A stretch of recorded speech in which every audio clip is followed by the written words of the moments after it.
ప్రకాశం జిల్లా సంతనూతలపాడు నియోజకవర్గంలోని తెల్లబాడు దొడ్డవరం గ్రామంలో శ్రీ పోతులూరి వీరబ్రహ్మేంద్ర స్వామి ఆరాధన సందర్భంగా నిర్వహిస్తున్న రాష్ట్ర స్థాయి ఒంగోలు జాతి వృషభరాజముల బల ప్రదర్శనలో 3వ రోజు కార్యక్రమం ఘనంగా జరిగింది.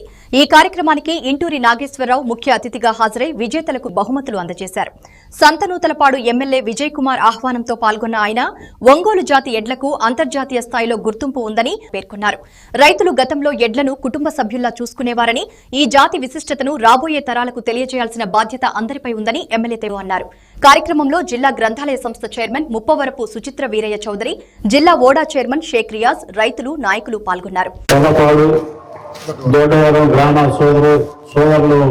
ఏర్పాటు చేసినటువంటి రాష్ట్ర స్థాయి ఒంగోలు జాతి ఎద్దుల ప్రదర్శన కార్యక్రమానికి ఆహ్వానించినటువంటి స్థానిక శాసనసభ్యులు సోదరులు విజయ్ కుమార్ గారికి, అలాగే నోడా చైర్మన్ సోదరులు రియాజ్ గారికి, అలాగే కోప్రియ మాల్ సోదరులు రవిశంకర్ గారికి, నాటి కార్యక్రమానికి విచ్చేసినటువంటి రైతు సోదరులకు సోదరులందరికీ పేరు పేరున హృదయపూర్వక ధన్యవాదాలు తెలియజేసుకుంటూ, మనందరం కూడా ఒక రైతు కుటుంబంలో పుట్టి ఈ ఎద్దుల ప్రదర్శన చేయడం ఎంతో ఖర్చుతో కూడినా కూడా నెక్స్ట్ జనరేషన్ కి ఈ ఒంగోలు జాతి ఎద్దులు ఏ విధంగా ఉంటాయి, ఈ ఒంగోలు జాతి ఎద్దుల సత్తాను చూపించేదానికి ఈ పోటీ ప్రదర్శన చాలా మంచి కార్యక్రమాన్ని ఆర్కే సోదరుడు జ్ఞాపకార్థం ఏర్పాటు చేయడం చాలా సంతోషకరం. చాలా మంచి కార్యక్రమాన్ని మమ్మల్ని ఆహ్వానించినందుకు గ్రామ సోదరులకు కూడా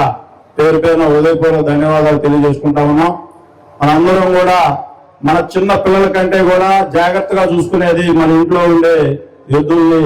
మన అందరం కూడా చిన్నపిల్లలప్పుడు కష్టాల దగ్గరికి వెళ్తే వాటిని ఎంతో జాగ్రత్తగా, ఇప్పుడు కూడా గ్రామాల్లో కొన్ని ఎద్దుల పందాలని ప్రదర్శించే రైతు సోదరులు ఇంట్లో ఫ్యాన్ ఉంటుందో లేదో కానీ కంపల్సరీ ఎద్దులకి ఫ్యాన్లు పెట్టి చెప్తా ఉన్నారంటే వాటి మీద ఉండే ప్రేమ అని చెప్పి ఈ సందర్భంగా, అటంటే ఆ ఎద్దులు చూడగానే ఒక మంచి ప్రేమ పిల్లల కంటే కూడా ఎక్కువగా చూసుకునే ప్రేమ కలుగుతుంది. చూస్తా ఉంటే మనం చిన్నప్పుడు ఒక కష్టంలోకి వెళ్తేనే ఒక 4 ఎద్దులు 5 ఎద్దులు 6 ఎద్దులు ఉండే పరిస్థితి, ఈ రోజు అవన్నీ కూడా కనుమరుగయ్యే పరిస్థితి. అటువంటి కనుమరుగయ్యే పరిస్థితుల్లో ఆ ఎద్దుల్ని ఇంకా నెక్స్ట్ జనరేషన్ కూడా పరిచయం చేస్తున్నటువంటి రైతు సోదరులకి పేరు పేరున హృదయపూర్వక